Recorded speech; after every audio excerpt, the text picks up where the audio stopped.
Le docteur Maxime Ouinato est au Cameroun du 5 au 9 juin 2024. Le directeur régional d'ONU Femmes pour l'Afrique de l'Ouest et du Centre était face à la presse au siège d'ONU Femmes à Yaoundé pour cette prise de contact qui vise à apporter un soutien aux activités du bureau ONU Femmes au Cameroun. Et justement face à la presse, assisté du représentant du système des Nations Unies au Cameroun et de la représentante résidente d'ONU Femmes, il a évoqué des questions liées au féminicide ainsi qu'aux violences faites aux femmes et à la jeune fille. Il y a des endroits, il y a des heures où la femme n'a pas la liberté qu'elle devrait avoir.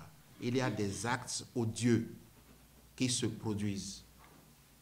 Et en même temps, ces actes sont produits par des personnes proches et aussi des personnes étrangères. Ce sont des questions qui sont très, très préoccupantes. La deuxième chose que j'ai vue, c'est un gouvernement et des acteurs qui sont décidés à ne pas baisser les bras. Il y a des initiatives qui sont en cours qui démontrent que la femme ne veut pas seulement être victime, mais elle veut être survivante et actrice de sa propre sécurité. Et des acteurs comme le ministère, ONU Femmes et autres ONG sont à pied d'œuvre pour pouvoir. Ça donne un peu d'espoir que la situation n'est pas désespérée. La troisième chose que j'ai vue aussi, c'est des plans qui sont en place, des financements qui sont en place. Aujourd'hui, j'ai signé un contrat avec le ministère de la promotion de la femme pour financer justement, pour que ce bureau puisse financer justement le ministère pour que dans les 2 prochaines années, des actions vigoureuses soient entreprises dans ce sens. ONU Femmes est aussi le porte-flambeau de la question au sein du système des Nations Unies avec le soutien du coordinateur résident de façon à ce que ces actions soient éradiquées. D'autres questions sur le rôle et les missions d'ONU Femmes au Cameroun ont aussi été évoquées. Le directeur régional Afrique de l'Ouest et du Centre d'ONU Femmes a expliqué le mécanisme de fonctionnement, mais aussi la collaboration avec le gouvernement camerounais dans les missions d'ONU Femmes. Au niveau du Cameroun, nous faisons essentiellement 5 choses.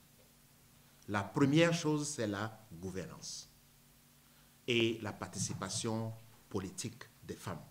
S'assurer que ce soit dans l'administration, que ce soit dans les instances parlementaires, les femmes sont représentées de façon appropriée. Est-ce que nos systèmes électoraux sont appropriés pour les femmes? Est-ce que les femmes participent aux prises de décision, que ce soit même dans la gouvernance économique? La deuxième activité, c'est l'économie, justement. Augmentation du pouvoir économique des femmes, que ce soit les femmes rurales, que ce soit les femmes dans les affaires. Comment est-ce qu'on peut générer plus de ressources dans les poches des femmes? Et on sait que lorsque les femmes ont des ressources, c'est les enfants qui en bénéficient, c'est la santé qui en bénéficie, c'est l'éducation qui en bénéficie. C'est pourquoi des États comme le Cameroun dépensent énormément pour s'assurer que les femmes participent à la création de richesses au niveau du pays.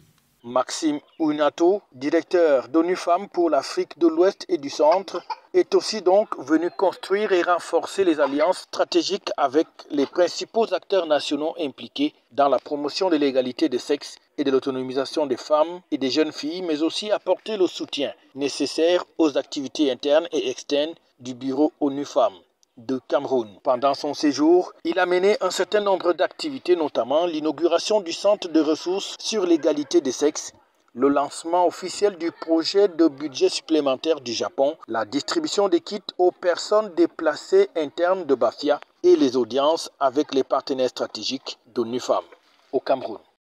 FH News, votre télévision.